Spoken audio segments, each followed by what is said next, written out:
Right, ఇవాళ prime time ఎడిషన్లో ఆఖరి topic చూసుకున్నట్లయితే షట్ డౌన్ దిశగా అగ్రరాజ్యం అమెరికా పయనించబోతోందా? పరిస్థితి చూస్తుంటే అలానే కనిపిస్తోంది. ప్రభుత్వ కార్యకలాపాలు, జీతాలకు సంబంధించిన కీలక బిల్లు ఆమోదం పొందటంతో అమెరికా స్తంభించిపోయే ముప్పు ఎదుర్కొంటోంది.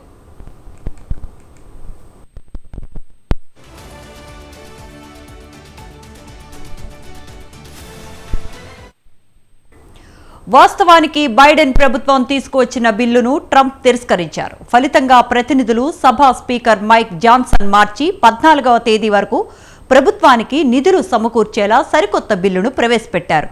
2 ఏళ్ల పాటు రుణాలపై సీలింగ్ను సస్పెండ్ చేయడం వంటి ట్రంప్ డిమాండ్లను ఇందులో చేర్చారు.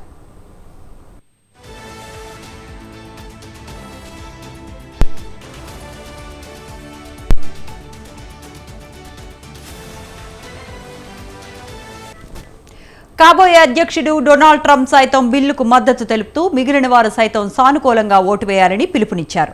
అయితే డెమోక్రాట్లు తీవ్రంగా వ్యతిరేకించారు. ప్రతినిధుల సభ సైతం 235-174 తేడాతో బిల్లును తిరస్కరించింది.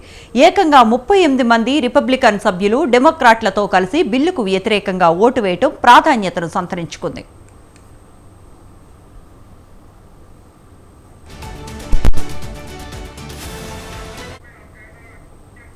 ప్రస్తుతం అమెరికా సెనేట్లో పరిస్థితి గమనిస్తే డెమోక్రాట్ల పట్టు కొనసాగుతోంది. కానీ ఇవాళ రాత్రిలోగా ప్రభుత్వానికి నిధులు సమకూర్చడంలో కాంగ్రెస్ విఫలమైతే అగ్రరాజ్యం అమెరికా షట్ డౌన్ ఎదుర్కోక తప్పని పరిస్థితి.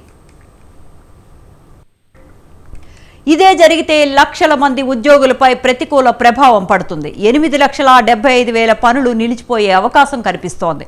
ఇతర విభాగాలకు చెందిన ఉద్యోగులతో అత్యవసర సేవలు మాత్రం కొనసాగిస్తారు. కానీ వీరందరికీ వేతనాలు మాత్రం షట్ డౌన్ ముగిశాకే చెల్లిస్తారు. షట్ డౌన్ ప్రభావం సోషల్ సెక్యూరిటీ ఆఫీసులు అందించే ప్రయోజనాలపై కొంతమేర ఉంటుంది. పార్కులు, మ్యూజియంలు, ఇతర ప్రదేశాలను మాత్రం పూర్తిగా మూసివేస్తారు. ఇదే సమయంలో షట్ డౌన్ ఎంతకాలం కొనసాగుతున్నది కూడా చెప్పలేని పరిస్థితి నెలకొంటుంది. 2018-19 మధ్య కాలంలో సుదీర్ఘంగా 35 రోజుల పాటు అగ్రరాజ్యం అమెరికా ఈ పరిస్థితి ఎదుర్కొంది. అప్పట్లో డొనాల్డ్ ట్రంప్ అధ్యక్షుడిగా ఉండగా ఇప్పుడు మరోసారి ఆయన బాధ్యతలు చేపట్టకపోయినా కాబోయే అధ్యక్షుడిగా ఉన్న వేళ మళ్లీ యుఎస్ షట్ డౌన్ దిశగా ప్రయాణించడం టెన్షన్ పుట్టిస్తోంది.